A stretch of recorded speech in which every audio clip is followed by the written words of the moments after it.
All right, so we're ready to change our roll, but something to consider while you're doing it is to keep this side of our crossbar on. This locking mechanism here stays on along with our bottom. Same side of this machine stays on, as this has been preset during installation to guarantee that it reaches this blade. And so the plastic is lined up about 2 inches away from the cutting line, allowing our belts to grab it and pass it through.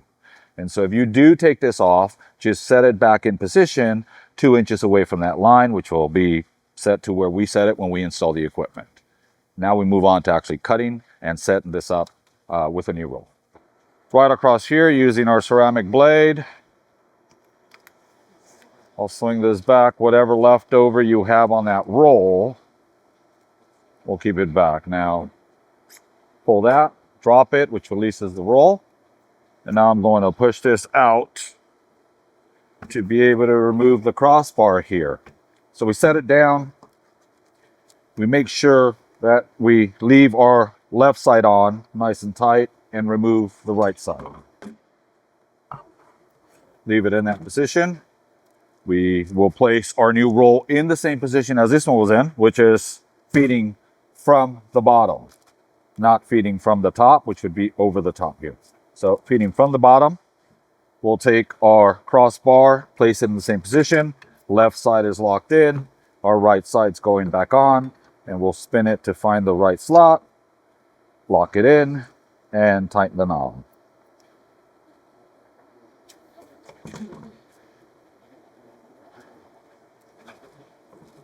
If this is a solo job, you're coming in from the side, resting the tip on the roller, avoiding top and bottom, and sliding it all the way through.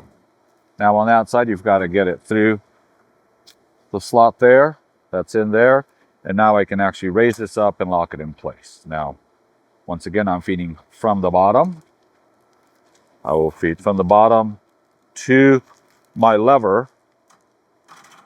Make sure you are going over the roller with the red line, the one that actually moves versus the solid one here doesn't. We'll take it down, drop it close enough to this one to be able to be taped together. If you have a partner, they can hold it up.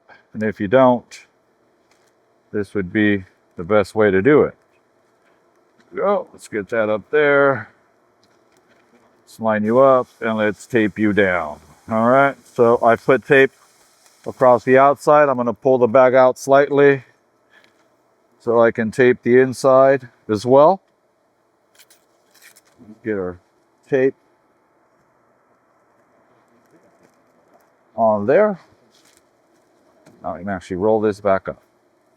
Now let's move over and change the bottom roll. Okay, so we find ourselves at the bottom roll now. We'll take, once again, our ceramic blade, and instead of cutting the outside, I'm actually going to cut on the inside, allowing more plastic for me to work with down here instead of having to work close to the machine. So I'll take my ceramic blade and I'll cut across that side, dropping pretty good length. I will take my almost empty roll out. We drop it here. Get your roll out, which should be almost empty. And on this side, I'm going to keep my right side on and take off the left. Take my rod out, grab my new roll, and make sure I place it the same way the other one was at, feeding from the bottom. Once again, the roll feeds from the bottom, just like our top one. I'm going to put my rod back in, same position I took it out of. My right side is locked.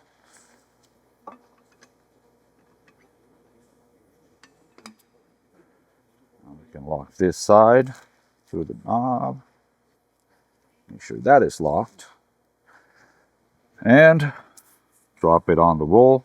Avoid hitting the bottom and the top. And slide it on the other side. There we go.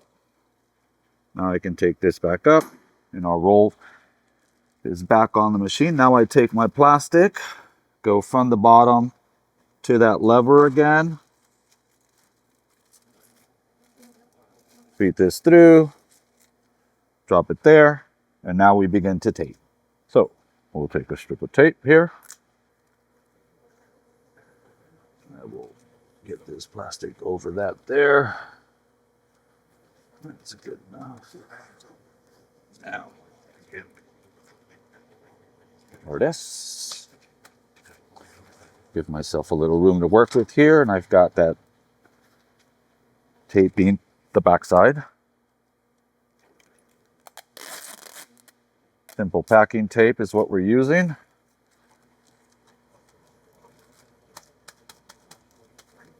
And roll that back on. So our plastic is now ready to be fed. Let's go back to our HMI and the front. Okay, so we're back on top. So we have our top roll, we have our tape done, our bottom is taped up. Now we have to feed the plastic through and keep an eye out for this tape to make sure that it doesn't get caught up on our blades or it doesn't get fully pierced. We'll end up cutting it on the way out to release it. And so we'll start by pressing that feed button on the left side of your HMI, and I'll hold it and I'll look for tape coming through. As I feed, there's the first strip of tape there. You can see it. There's a second strip there coming through. And as you can see, the tape didn't quite fully cut here. So I will take my ceramic blade and I will cut it myself, drop it into the trim. And these are obviously the top two.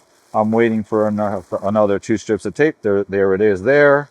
I will feed this through. And we are done. Our tape is gone. It's all in here. I can go ahead and create a cut by pressing both sides of the HMI. I will feed that cut all the way through to be able to pull this out. Create my second cut for us to start back up and running. We can press start and we're ready to go.